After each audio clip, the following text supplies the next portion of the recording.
En ce temps-là, Jésus prit avec lui Pierre, Jean et Jacques, et il gravit la montagne pour prier. Pendant qu'il priait, l'aspect de son visage devint autre, et son vêtement devint d'une blancheur éblouissante. Voici que deux hommes s'entretenaient avec lui. C'étaient Moïse et Élie, apparus dans la gloire. Ils parlaient de son départ qui allait s'accomplir à Jérusalem. Pierre et ses compagnons étaient accablés de sommeil. Mais restant éveillés, ils virent la gloire de Jésus et les deux hommes à ses côtés. Ces derniers s'éloignaient de lui quand Pierre dit à Jésus : « Maître, il est bon que nous soyons ici. Faisons 3 tentes, une pour toi, une pour Moïse et une pour Élie. » Ils ne savaient pas ce qu'il disait. Pierre n'avait pas fini de parler qu'une nuée survint et les couvrit de son ombre. Ils furent saisis de frayeur lorsqu'ils y pénétrèrent.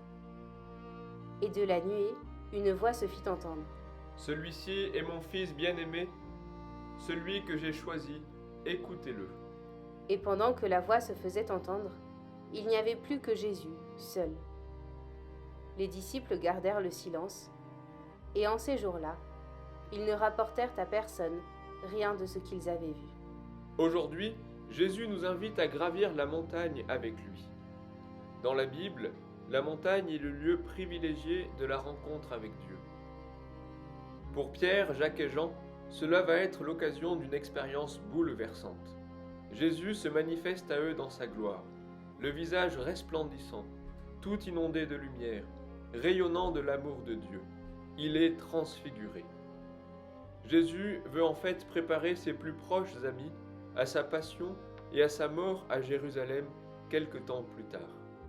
Par cet événement, Jésus montre à ses amis sa victoire prochaine sur la mort et anticipe sa résurrection. Nous aussi, nous pouvons puiser dans la transfiguration la force de nous rapprocher de Jésus tout au long de ce carême. Pour suivre Jésus concrètement aujourd'hui, prenons quelques minutes de cœur à cœur avec lui pour l'adorer.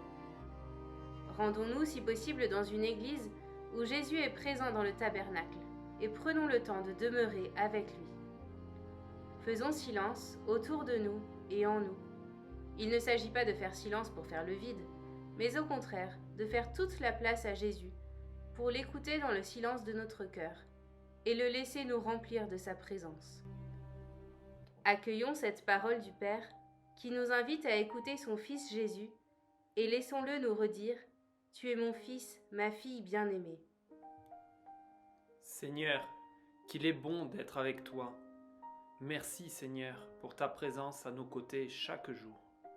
Seigneur, aide-moi à ouvrir mon cœur à ta parole et à ta présence. Conduis-moi tout au long de ce carême sur le chemin de ta Pâque, afin de vivre avec toi ta mort et ta résurrection.